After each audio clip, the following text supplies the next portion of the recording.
This is probably the only time in 2024 you'll hear anybody say that they're looking forward to Madam Web.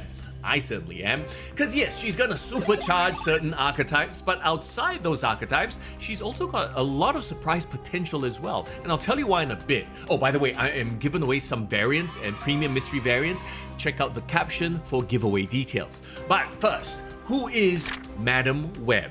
Cassandra Webb was born blind and suffered from a condition called myasthenia gravis, a neurological disease that leads to weakness of the skeletal muscles.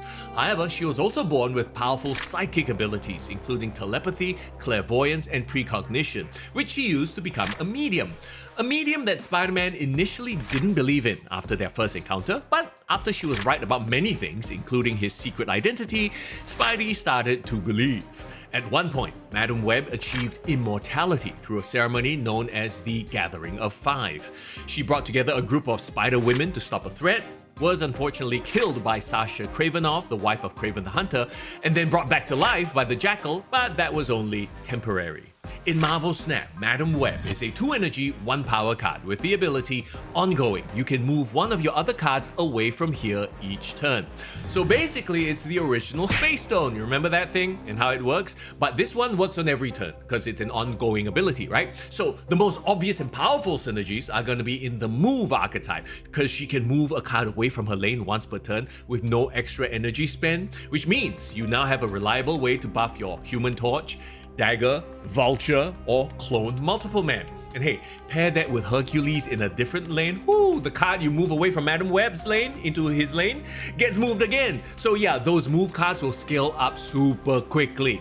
And then there's synergy with cards like Angela, Elsa Bloodstone, and Hope Summers as well. Because with Madam Web in the lane, you can play a card there, get the benefit from Angela, Elsa, or Hope, and then move the card away to free up space to reproc those cards. And then there's her utility outside those archetypes. Hey, you can't play in Sanctum or Kiln or Flooded lanes, right?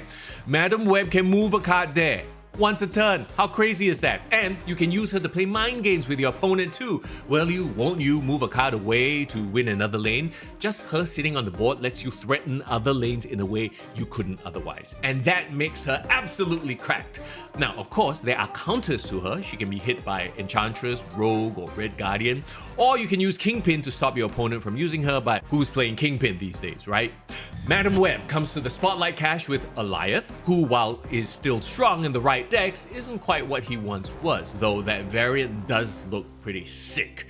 And Silk, who, well, quite frankly, isn't seen much anymore. I can see better than I ever Okay, have. that's enough of that. So, unless you want that variant of Alioth, I would stick to using tokens to get Madam Web, and hey, savor it, because